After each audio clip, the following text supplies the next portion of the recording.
लब्बैक लब्बैक ला शरीक लक लब्बैक। बार बार तौबा के बावजूद गुनाह हो जाते हैं, गुनाहों की आदत ख़त्म नहीं होती, तो क्या किया जाए हुजूर? तौबा भी ना करें, क्या करें? तौबा के वक्त गौर करें कि तौबा भी करनी है नहीं। तो तौबा के 3 मेन अरकान है। एक तो जो गुनाह किया उस पर नदामत हो और उसी का तज़किरा हो कि मैं उससे तौबा कर रहा हूँ, और ये भी उसी वक्त जहन बना हुआ हो और फाइनल डिसीजन हो कि आइंदा ये गुनाह मैंने नहीं करना, तब होगी तौबा ताम मुकम्मल। और अगर इसमें कोई तलाफ़ी है तो तलाफ़ी करेंगे तब तौबा मुकम्मल होगी। मिसाल के तौर पर किसी को झाड़ दिया सबके सामने और फिर ये कि एहसास हुआ कि या अल्लाह ने क्या कर लिया, बेचारे का दिल दुखा दिया। अब चुपके से आपने तौबा कर ली या उसके कान में सॉरी कर दिया, ये काफ़ी नहीं है। तौबा के साथ ये मुआफ़ी मांगना ज़रूरी तो है कि जिसका दिल दुखाया, लेकिन जितनों के सामने ये गुनाह किया था ना, उसको पता चलना चाहिए कि जनाब ने कारनामा किया था।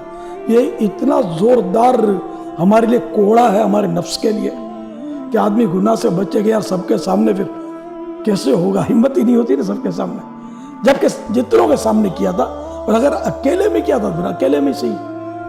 तो हम लोग तौबा के जो भी उसूल हैं उन पर पूरे नहीं है, और तौबा करते वक्त बाज़ औक़ात ये भी होता होगा कि यार मैं बच तो नहीं सकूंगा, कोशिश करूंगा, तो अब ये तौबा कहूँ। किसी को चांटा मारा और वेरी सॉरी, लेकिन मैं आदत है मेरी, हो सकता है लात आने वाली हो आपकी तरफ, थोड़ा वेरी सॉरी। घोंसा मारे बगैर मुझे चैन ही नहीं पड़ता। तो ये समझाने के लिए मिसाल दी। जैसे कि वो एक बिच्छू और कछुए की दोस्ती हो गई।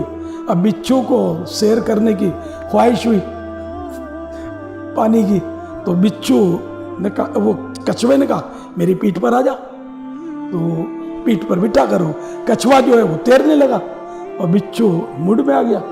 और उसने कछुए ने कहा कि ये टक टक की आवाज़ क्या आ रही है? तो बिच्छू ने कहा कि मैं अपना थोड़ा डंक मार रहा हूँ। हालांकि वो कछुए की पीठ पर डंक असर नहीं करता।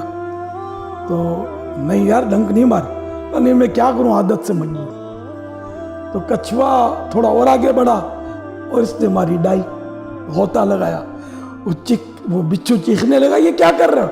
अरे मैं भी आदत से मजबूर हूँ, जब गहरा पानी आता है तो मुझे गोता लगाए बगैर चैन नहीं